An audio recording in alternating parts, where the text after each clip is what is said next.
భార్య: ఏమండి? నిద్ర లేవండి. భర్త: ఏమైందే? అర్ధరాత్రి మంచి నిద్ర పోగొట్టావు? భార్య: అదిగో దెయ్యం చాలా సేపటి నుంచి నన్నే చూస్తుంది. నేనేది చేస్తే అదే చేస్తుందండి. భర్త: అందుకే నిన్ను రాత్రి కూడా మేకప్ వేసుకుని పడుకోమని చెప్పా. అది అర్థమే. వినయ్: ఏరా విజయ్, లైఫ్ ఎలా ఉంది? విజయ్: ఏదో అలా చప్పగా సాగిపోతుందిరా.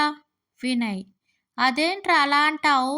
కొన్ని కష్టాలు కొని తెచ్చుకో, కొన్ని నష్టాలు చవిచూడు, ఇంకొన్ని ఇబ్బందుల్లో తలదూర్చు, మరికొన్ని బాధలు రుచి చూడు, అప్పుడు ఎలా ఉందో చెప్పు. విజయ్: అన్ని చేయడం ఎందుకురా, డైరెక్ట్గా పెళ్లి చేసుకోమని చెప్పొచ్చుగా. వెంగలప్ప: డాక్టర్ గారు, ఇంటికి వెళ్ళడం మొదలు మా ఆవిడ గ్యాప్ లేకుండా మా ఆవిడ ఏదో ఒకటి చెప్పి దెప్పు పొడుస్తూనే ఉంటుంది. దీనికి పరిష్కారం ఏమీ లేదా?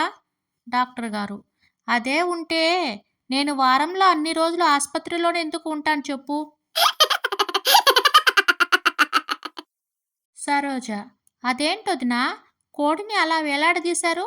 కాంతం: ఏం చెప్పమంటారు వదినా, మీ అన్నయ్యకు చిగినంటే పిచ్చి, కానీ బర్డ్ ఫ్లూ భయంతో అదిగో అలా గుమ్మానికి కట్టి దాన్ని చూస్తూ భోజనం చేస్తున్నారు. పిన్ని గారు: అవును సరళా, ఏదైనా ఫంక్షన్కి వెళ్ళినప్పుడు ఏం మాట్లాడుకుంటారంటావు? సరళ: ఏముంది, మనం మాట్లాడుకునే మాటలే. పిన్ని గారు: చిచ్చి, వీళ్ళకి అసలు విసుగు రాదా ఎప్పుడు వాళ్ళ వీళ్ళ గురించి మాట్లాడుకోవడానికి? ఒకప్పుడు ఆర్టీసీ బస్సుల్లో ఇద్దరు మహిళలు పక్క పక్కన కూర్చున్నప్పుడు, ఈ చీర ఎక్కడ కొన్నారండి, ఈ నగకి ఎంత అయింది? అదే బస్సులో పురుషులు: అగ్గెపెట్టె ఉందా భయ్యా?